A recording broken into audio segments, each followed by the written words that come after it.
Christine, the haunt girl. So last night for Valentine's Day, my husband and I played an escape room. I know, we're so romantic. And of course we played a 60-out escape room because it's a buyout room, so we wouldn't be stuck with other couples who were celebrating Valentine's Day because awkward. And we did the Hangover game. It's the only one we haven't played yet from 60-out escape rooms, and we were really looking forward to it. We'd actually been putting it off to make sure that it had plenty of time to be ready because we tend to play games really early on. We gave it like a month to be open so all the bugs and kinks would be worked out, or so we thought.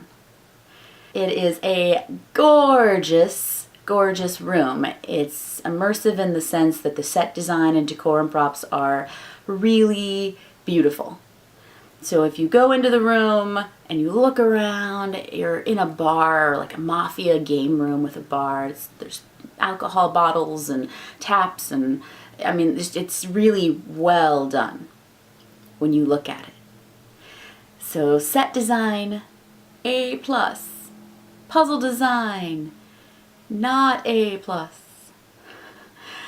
Oh my. So part of the problem might have just been the amount of tech glitches that we encountered, because we encountered a lot of tech problems. And then some of the problem was that the puzzles just really didn't seem to make any sense in the room. And I have a real, like, hang up, I guess, on puzzles should make sense in the room. They should move the story forward, unless it's just a puzzle game, in which case I go in going, oh, it's just random puzzles that don't really tell a story. And if I'm expecting that, that's okay. But 60 Out usually does a pretty bang up job of making their puzzles incorporate into the story. And this one didn't. So we solve the first puzzle or two and we're doing okay. We figure out that some of the things that we're trying to solve were not there yet because of tech. You have to do something else first to turn them on, sort of thing. So we get to the part where everything seems to be working and we can't solve the puzzle. And we know how to solve the puzzle, we think, and it's not working. And so we keep trying and we're trying and it's not doing anything. We're doing what we need to do and it's not working. So we kind of walk away from it and think, well, maybe we were just supposed to guess it based on this information. And so we'd said aloud several times, like, it doesn't seem to be doing anything, this one's not working, this one's not doing anything, but the game master didn't hear us or didn't understand what we were saying or thought maybe it was a, player error, not tech error. So she didn't seem to know that that was a problem. So we kept trying other things, we solve other puzzles. I managed to solve one tech puzzle that has a lot of buttons and you have to push a certain combination of things, and I somehow magically did it without solving the puzzle. I didn't even know what the puzzle was to solve yet. I just pushed some things because at this point in the game we decided things were kind of random, which wasn't 60 Out style normally, but we were like, I guess it's just kind of random, I'll just try this, and it worked. I don't know how it worked, but it worked. So now we were really convinced it was just kind of random luck and not really puzzle based, and so we had solved another puzzle and it was really, really finicky. It was super finicky and it didn't do what it was supposed to do when we had solved it, so we thought we'd solved it, but it wasn't doing the thing.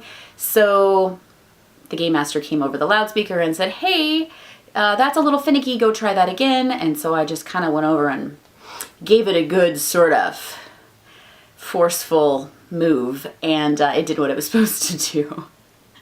Because at this point we were on the verge of major frustration. I try not to give spoilers. It's really hard when you're going kind of like a walkthrough without spoilers. It did the thing it was supposed to do, and eventually we got the other thing to work after screwing around with it again for like another 5-10 minutes. Something opened and we move further on in our gameplay, and 30 seconds to a minute later we hear the sound of something opening. So we go back to where we were and we hear the game master come over the loudspeaker saying, nope, sorry, that was a delay with the sound. So yet another tech issue. Then we started to encounter puzzles that didn't really make sense. The stuff in the room didn't necessarily make sense in the room. And then we had this really cool physical thing to do that wasn't really a puzzle. And then we also had this other thing that we had to do that was definitely a puzzle, but was poorly executed, and it didn't really, like, okay, the things that were supposed to be the things that they were supposed to be weren't really like the things they were supposed to be. And it was really frustrating. So I just called for a hint and said, can you tell us the answer to this? We know what we're supposed to do and it doesn't work because these they don't represent what they're supposed to represent.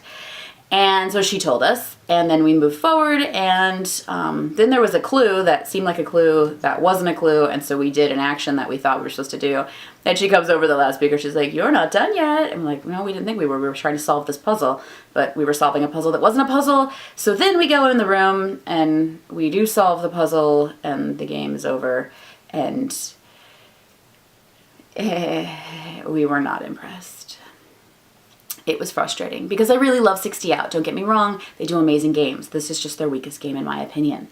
Now, if everything had worked properly and all of the tech had been executed the way it was supposed to be, it might have seemed like there were puzzles in the first part of the game, so therefore it may have seemed a lot more fun. If everything worked appropriately, I would say this would be a great game for beginners because it is fairly easy. She made a comment early on that, hey, almost everybody gets out. So it's a good beginner game. I don't know if I would suggest it to enthusiasts, honestly. I wish that enthusiasts hadn't suggested it to me. I mean, I would have played it eventually, but my expectations would have been different. The major disappointments in games, generally, in my opinion, are because expectations are set and not met. And that's not their fault, necessarily, but, I mean, they have set themselves up to be this amazing company who does amazing games with amazing puzzles and amazing decor, and yet this room didn't seem to meet up to those standards, in my opinion. Now, there are other people who love this game. Remember, everybody told us how great this game was. My biggest disappointment, though, in the entire experience was that as we exited the room and the game master asked what we thought and we gave some of the feedback and she went through some of the puzzles with us saying, oh, well, that was supposed to do this and that was supposed to do this, she made the comment that this game wasn't beta tested. So it's only been open a month. The gentleman that fixes the puzzles and the tech problems is not local, so they've been trying to fix them themselves, and they just need him to come and fix the game. And that made me very sad, because this room is open to the public, and people are paying good money to come and play a game that the game master said openly wasn't ready and needed to be fixed. So I feel like they should just close the game until the tech issues have been worked out, or beta test it. They beta test all of their other games. I don't know why this one was any different. We actually beta tested both of the rooms at this location that were open prior to the Hangover and had less tech issues than we did with the game that was open to the public. And I was more impressed with those two games than this one. So that's where I stand on the Hangover game. As much as I want to love it, I didn't love it. But I love the company so much, and I do think that you should go and check out all of their other games. I think that if you're a new player, check out this game in a week or two once maybe they've had a chance to fix the tech glitches.